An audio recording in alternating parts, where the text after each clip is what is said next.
Hello everyone and welcome to a brand new episode of Sports Insight with your host Qalandar Khan. And yes, as you know, we give you sports information from all across the globe.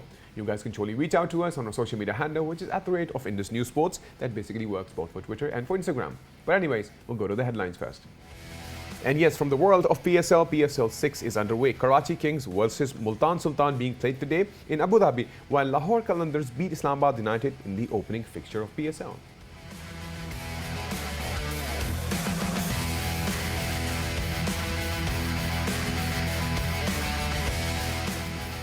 And yes, from the world of NBA, Phoenix Suns beat the Denver Nuggets 123-98 in Game 2 of the Western Conference semifinals.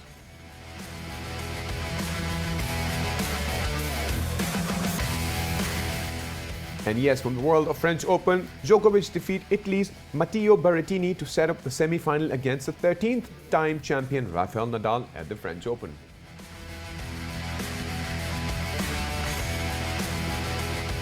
And yes, from the world of athletics, we talk about Letterson Gidi actually managing to break Sifan Hassan's two-day-old 10,000-meter world record.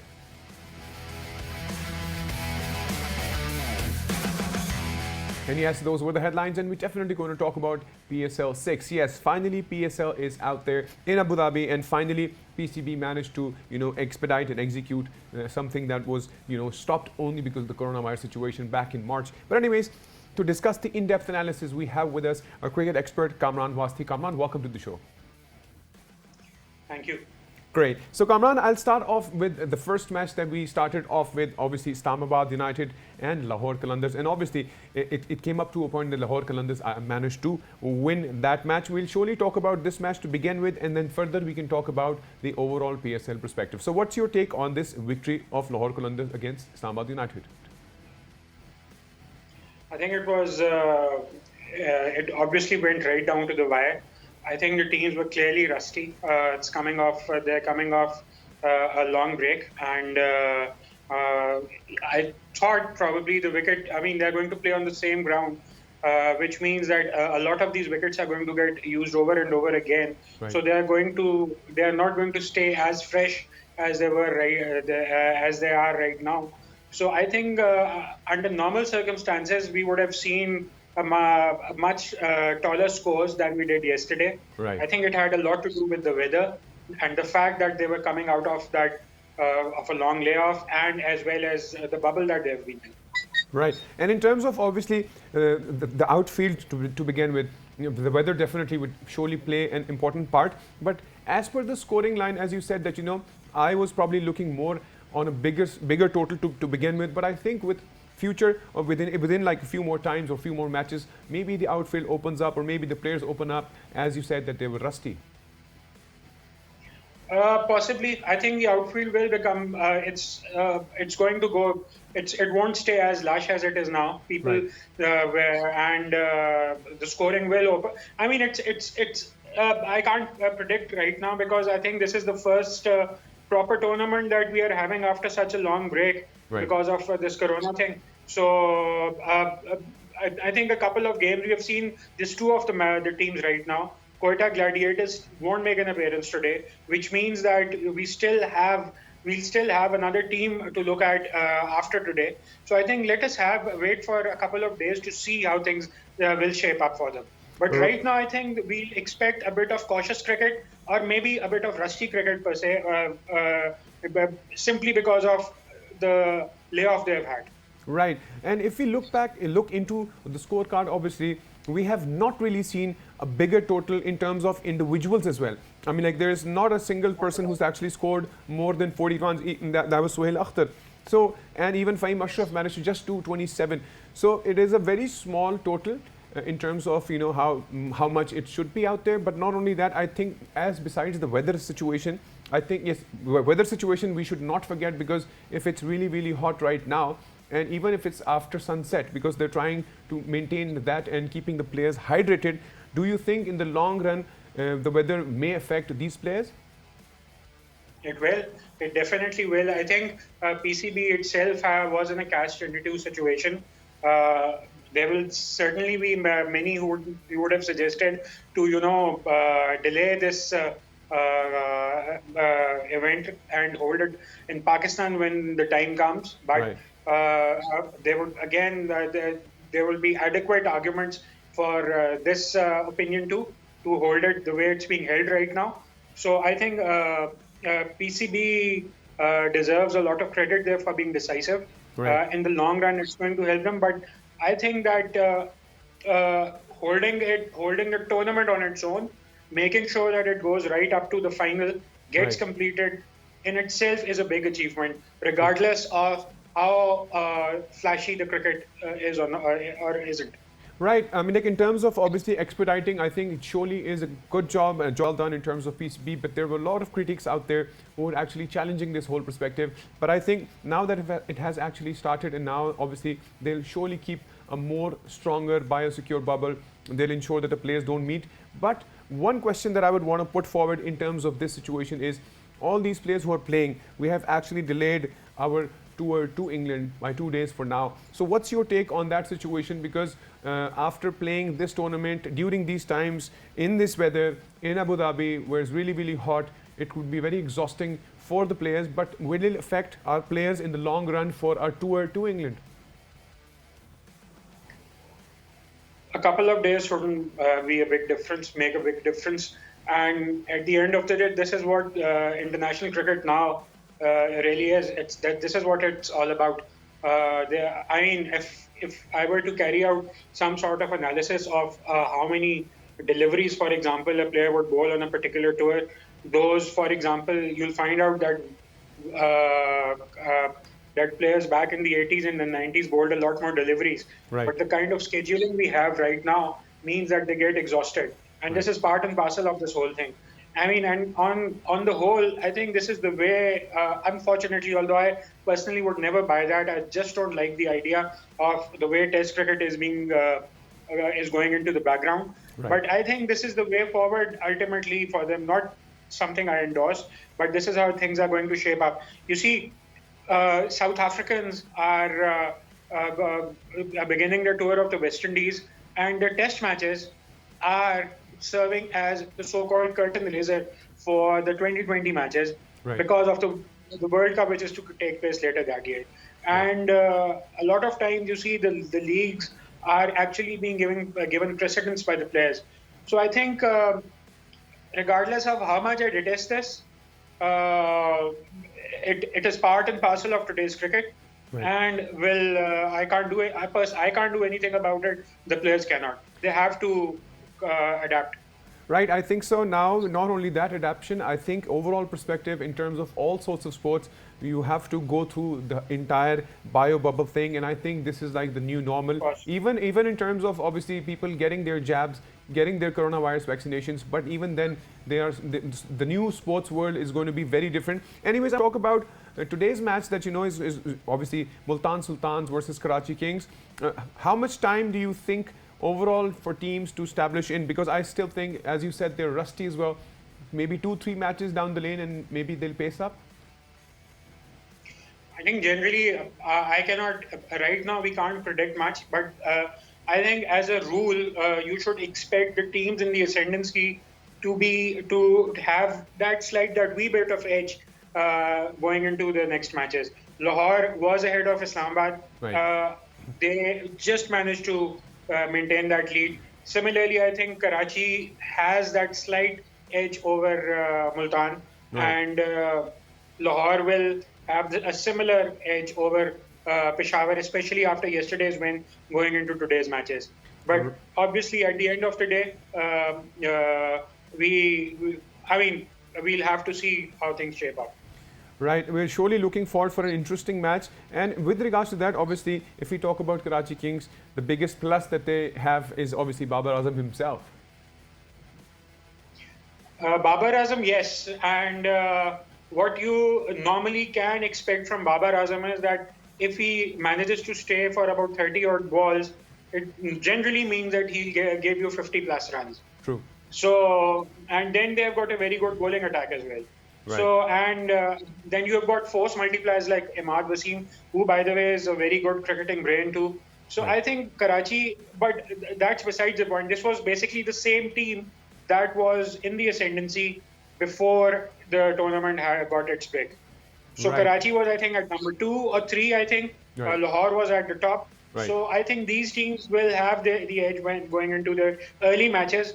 And if the tables do get turned, then only then are we going to see a major changeover. So I mean, building on that, I personally I think that Quetta, for example, will struggle because Right. of losing the early momentum.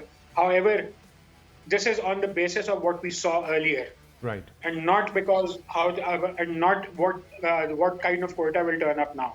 Right. I think it's going to be very different in terms of the overall perspective because obviously less than half of the matches were in Pakistan, and now it's obviously after the break they have restarted and rescheduled everything. So I think we surely will see a very different turn of events in terms of all the teams, I guess, and maybe another 2-3 Very matches, likely, and another 2-3 matches, and things would probably change in a very different way. very likely. No, you cannot rule that out at all. Right. Anyways, one more thing that I would want to talk about is an interesting take that, obviously after this, our team will be going to England, tour to England, and they have also announced the squads not only for England but also for West Indies. I just wanted to ask you, do you still think if someone out there in PSL, any youngster who actually performs, do you think it would bring in that change or maybe an addition to the Pakistan's announced cricket team? See, they are not going to make any changes in the test squad. Right. That's a given. Right. And the limited over squads, either it's 50-over cricket or 20-over cricket, that can always change because if you have an outstanding performer here or there, Right. which, by the way, right now we can't predict. But it is very much possible that you might see one of these younger kids coming up and putting up a consistent show of brilliance, Right. and just managing to put one foot in the door and make it and make the squad. Right. So right now you can't predict. Right. Kamran, thank you so very much for being a part of the show and discussing the world of cricket and PSL with us. Thank you. So that was an Pleasure is interesting with regards to obviously the whole perspective of PSL, and right now obviously Multan Sultans and versus Karachi Kings is upcoming, so definitely lock your timings, guys, because I think it's going to be super interesting. And not only that, Peshawar Zalmi faces Lahore Qalandars. But anyways, guys, we'll take a quick break, and once we get back from the break, there is more coming up from the world of sports. See you guys after the break.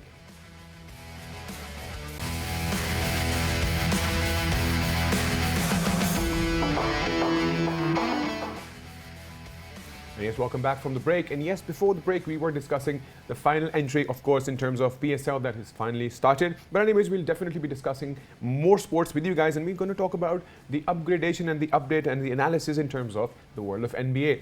And yes, there have been so many happenings in terms of the world of NBA. And to discuss more of the NBA in-depth analysis, we have with us Lucas, all the way from Portugal. Lucas, welcome to the show. Hi, Alandar. Thanks for having me. Great. So, Lucas, obviously, we're going to start off with there's so much happening in terms of the world of NBA. So we'll definitely start off with the last match, which was the Phoenix Suns, beating the Denver Nuggets 123-98. So, what's your take on this? And then we can surely talk about the MVP situation that has finally drafted for Nuggets. Absolutely. Well, this is looking like a bit of a lopsided series. I mean, Chris Paul is definitely improving since the Game 4 against the Lakers when they were down 2-1. So the last 5 games, he's averaging an incredible 53 total assists to just 4 turnovers. So he's feeling better and better. And the Phoenix Suns will go as long as it takes him. He's improving. Both games against the Nuggets, he played above 30 minutes per game, and he's shooting better than 50% from 2 and 3. So he's just playing incredible. The Suns are balanced. All 5 starters are scoring more than 12 points and less than 20. So even scoring all throughout. Ayton is really holding his own against the MVP, and we'll get there. Nikola Jokic, Ayton is averaging an 18 and 10. Jokic 23 and 11, but only 4.5 assists. So they are playing Ayton, they are switching him with Crowder, they are playing him one-on-one so he doesn't get opportunities for his teammates. I mean, Ayton is a plus 29, so the Suns are outscoring the Nuggets per 29 points when he's on the floor.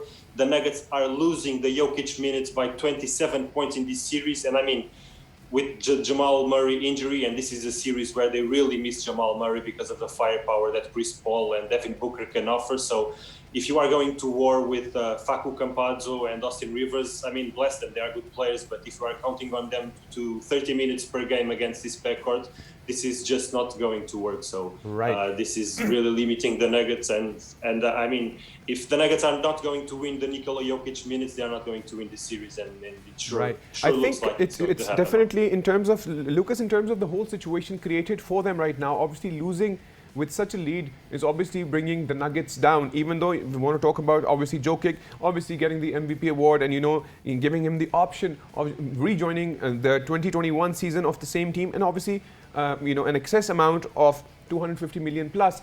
But the point is, in terms of the whole situation created for the Nuggets right now, I think the injuries part, not only just for the Nuggets, I think it's overall in the world of NBA that, you know, these injuries, if one player gets injured, somehow or the other, the entire team loses its charm.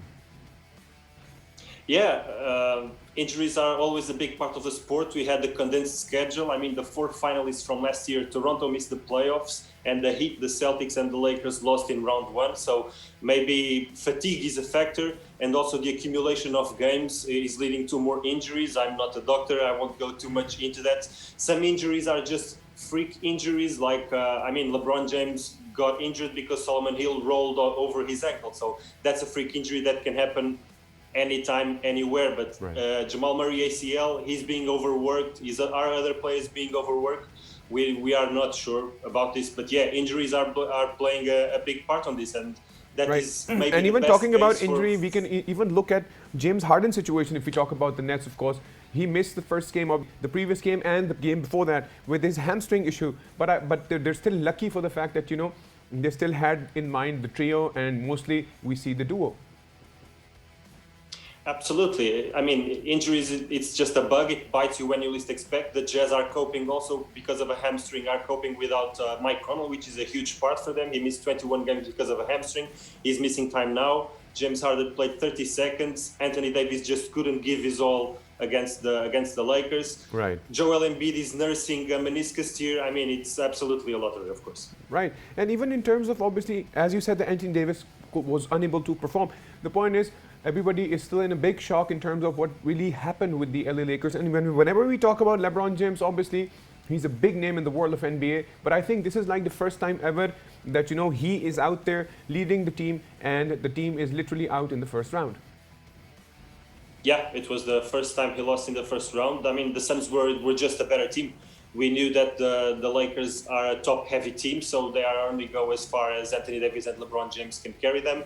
LeBron James said himself he wasn't going to be at 100%. I thought he was not as aggressive as he should have been, especially after Anthony Davis went down. We don't know if the ankle is limiting. If not, Anthony Davis definitely missed so many times with that calf strain, and he was never 100% after that. And all the rotations for the Lakers paid the price during the regular season. True, true.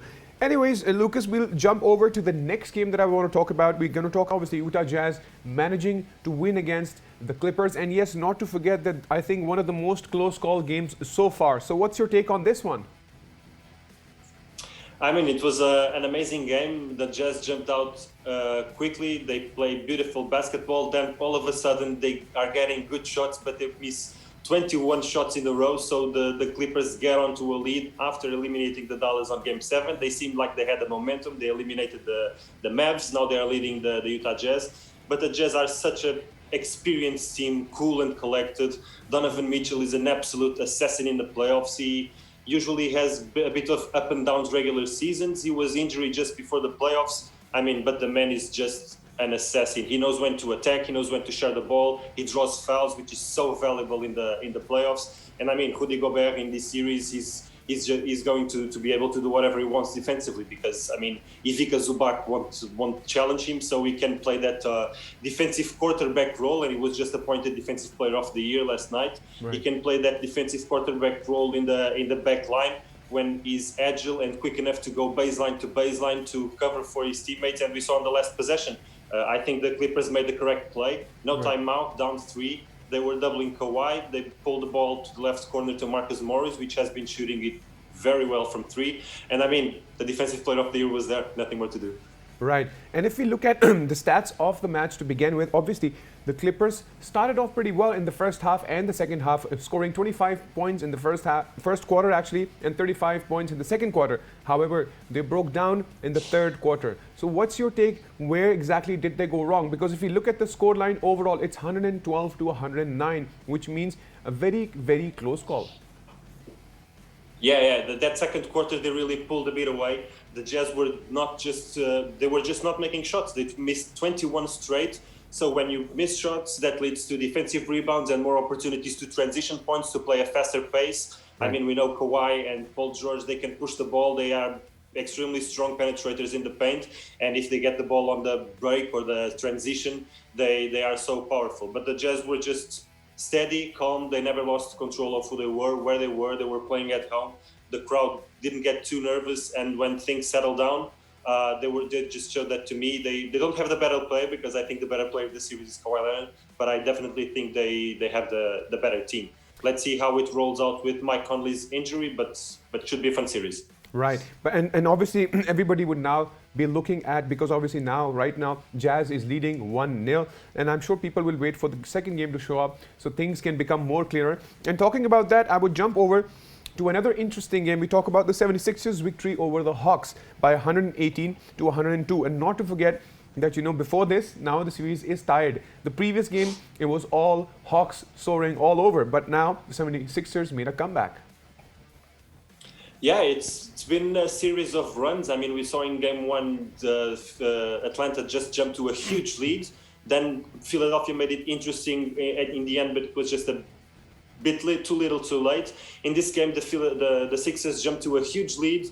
The Hawks made it close. The game was a bit close throughout, but then on the beginning of the fourth quarter, I mean, Joel Embiid was fantastic. I don't know. He has a small tear on the meniscus. He looks comfortable as ever. His footwork is impeccable. He doesn't look injured. He's not limping at all, and he was amazing. And I mean, the Hawks are missing DeAndre Hunter, which is maybe a little known player. He's on his second year this year. He's a magnificent wing player, a 3-and-D. He can defend. He's going to the surgery table, so he's out for the season, and he was an extremely important defensive piece for the Hawks perimeter. I mean, Tobias Harris is playing very well. He's scoring over 20 points on 60% shooting. And I mean, without DeAndre Hunter, I might think this one will fall to the Sixers eventually. But fun series so far.